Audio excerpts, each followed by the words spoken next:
ଦର୍ଶକ ବନ୍ଧୁ, ଭାରତର ଲେଜେଣ୍ଡ ସିଙ୍ଗର ଲତା ମଙ୍ଗେଶକର କିଛି ଦିନ ପୂର୍ବରୁ ଏହି ଦୁନିଆକୁ ଛାଡ଼ି ଚାଲିଯାଇଛନ୍ତି। ସେ 92 ବୟସରେ ମୁମ୍ବାଇ ହସ୍ପିଟାଲରେ ତାଙ୍କର ଶେଷ ନିଶ୍ୱାସ ନେଇଥିଲେ। କୋଭିଡ୍ର କାରଣ ପାଇଁ ସେ ମୁମ୍ବାଇ ହସ୍ପିଟାଲରେ ଆଡମିଟ୍ ଥିଲେ। 27 ଦିନ ଧରି ସେ ମୁମ୍ବାଇ ହସ୍ପିଟାଲରେ ଭେଣ୍ଟିଲେଟର ସହ ମରଣ ସହିତ ଖେଳୁଥିଲେ। 2 ଦିନ ପରେ ସକାଳ 8ଟାରେ ଦୁନିଆକୁ ଛାଡ଼ି ଚାଲିଯାଇଥିଲେ। ଲତା ମଙ୍ଗେଶକର 19 ସେପ୍ଟେମ୍ବର 1929 ମସିହାରେ ଇନ୍ଦୋରରେ ଜନ୍ମଗ୍ରହଣ କରିଥିଲେ। ସେ ମାରାଠୀ ମିଡିଲ୍ କ୍ଲାସ୍ ଫ୍ୟାମିଲିରୁ ବିଲଙ୍ଗ କରୁଥିଲେ। ତାଙ୍କର ନିକ୍ନେମ୍ ହେମା ଥିଲା। ସେମାନେ 5 ଭଉଣୀ ଥିଲେ। ସେ ସମସ୍ତଙ୍କଠାରୁ ବଡ଼ ଭଉଣୀ ଥିଲେ। କିନ୍ତୁ 5 ଜଣ ମଧ୍ୟରୁ ସେ ଏକା ଥିଲେ ଯାହା ବିବାହ କରିବାକୁ ମନା କରିଦେଇଥିଲେ। ବନ୍ଧୁଗଣ, ଆସନ୍ତୁ ଜାଣିବା ସେ କାହିଁକି ବିବାହ କରିନଥିଲେ। ଲତା ମଙ୍ଗେଶକର ପିତା ଜଣେ ସିଙ୍ଗର ଥିଲେ।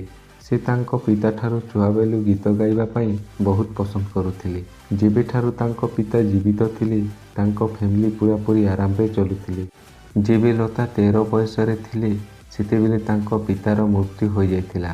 ଲତା ମଙ୍ଗେଶକର ତାଙ୍କର ଫ୍ୟାମିଲି ମଧ୍ୟରେ ସେ ସମସ୍ତରୁ ବଡ଼ ଭଉଣୀ ଥିଲେ। ତାଙ୍କ ପିତା ମରିବା ପରେ ସେ ସମସ୍ତଙ୍କରୁ ବଡ଼ ଭଉଣୀ ହୋଇଥିବାରୁ ସେ ତାଙ୍କ ଫ୍ୟାମିଲିକୁ ଦେଖାରେଖା କରିବାରେ ବିବାହ କରିପାରିନଥିଲେ ଓ ସେ ତାଙ୍କ ପାଠପଢ଼ା ବି କମ୍ପ୍ଲିଟ୍ କରିପାରିନଥିଲେ।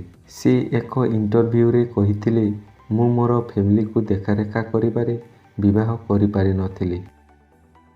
ବନ୍ଧୁଗଣ, ଲତା ମଙ୍ଗେଶକର ଡିସାଇଡ୍ କେମିତି ଥିଲା ନିଶ୍ଚୟ କମେଣ୍ଟ କରି ଜଣାନ୍ତୁ। ନମସ୍କାର, ଜୟ ଜଗନ୍ନାଥ।